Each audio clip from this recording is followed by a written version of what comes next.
For our Young at Heart time, I wanted to talk about this story of the rainbow. Now, everywhere across the world, people of different faiths and cultures have origin stories. So there are stories about how did this come into being. And the rainbow story in the Bible is one of those.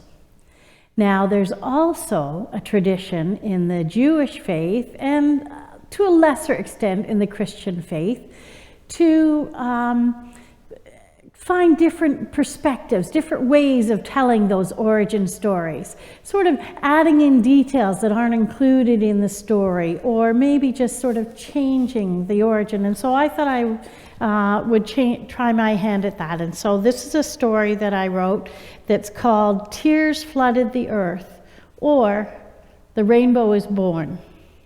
So here it is. Two little birds sat watching the sky, and one of them asked, "I wonder why? Why are there rainbows in the sky?" The other said, "They're a promise of God, that's why." To understand why, I will tell you a story that begins a long, long time ago, at the beginning of time. Did you know for our universe to be born, a star had to die? For every beginning, there is an ending, and for every ending, there is a beginning. This is the mystery of life itself. This mystery is shared by the twins, Sorrow and Joy. Sorrow and joy, born from the womb of God's wisdom. God's love, God's compassion lives in sorrow and joy and cannot be fully known unless both are known together. From the very beginning, joy and sorrow were inseparable. Have you known twins like that? Who did everything together, even thought alike together and finished their own sentences together? That's what joy and sorrow were like. They watched with awe as the cosmos came into being, stars exploding and bringing forth all kinds of matter that continued to travel through space and create universe after universe. In one universe, Earth came into being. God's imagination spinning water and stardust and minerals and dirt and creatures of every kind. Joy and sorrow loved all these new creatures and delighted in their forming and in their play and in their very being. They especially were captivated by human beings. They became part of the human's experience. People felt joy and sorrow with them in their lives. They went everywhere together and did everything together. Together they rejoiced and lamented over all the different experiences of the people.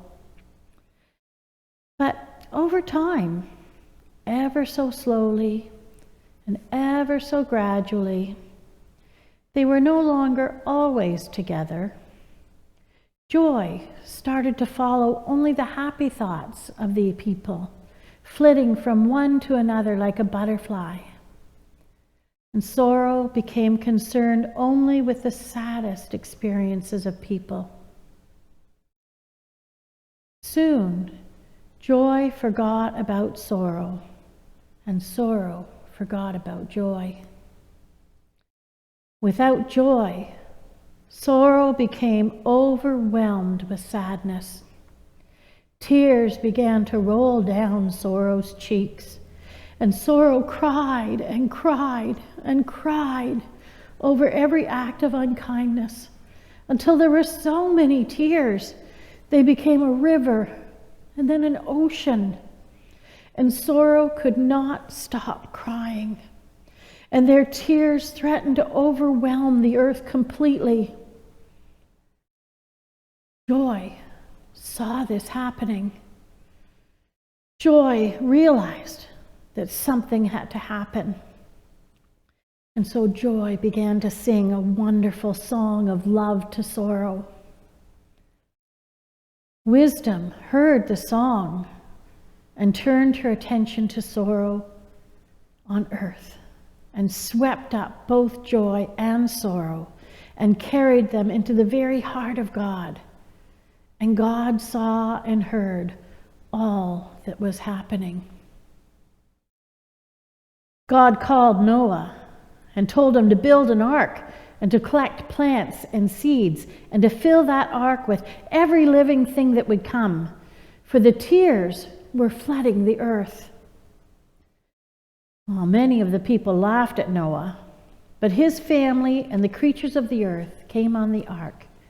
And as the waters rose, the ark floated for 40 days.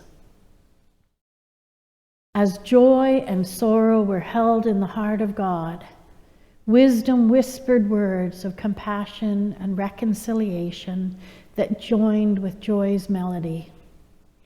Finally, sorrow's tears slowly stopped, and sorrow also began to sing the song.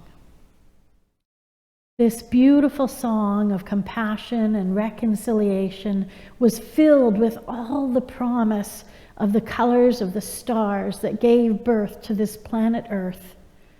And joy and sorrow smiled and smiled and smiled. Those colors, they took on the shape of their smiles as they looked down on earth.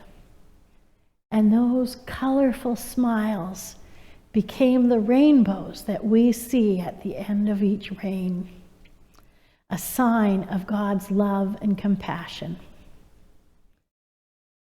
The rainbow is a sign of God's promise that the twins joy and sorrow will not forget one another again, and that God will never forget us.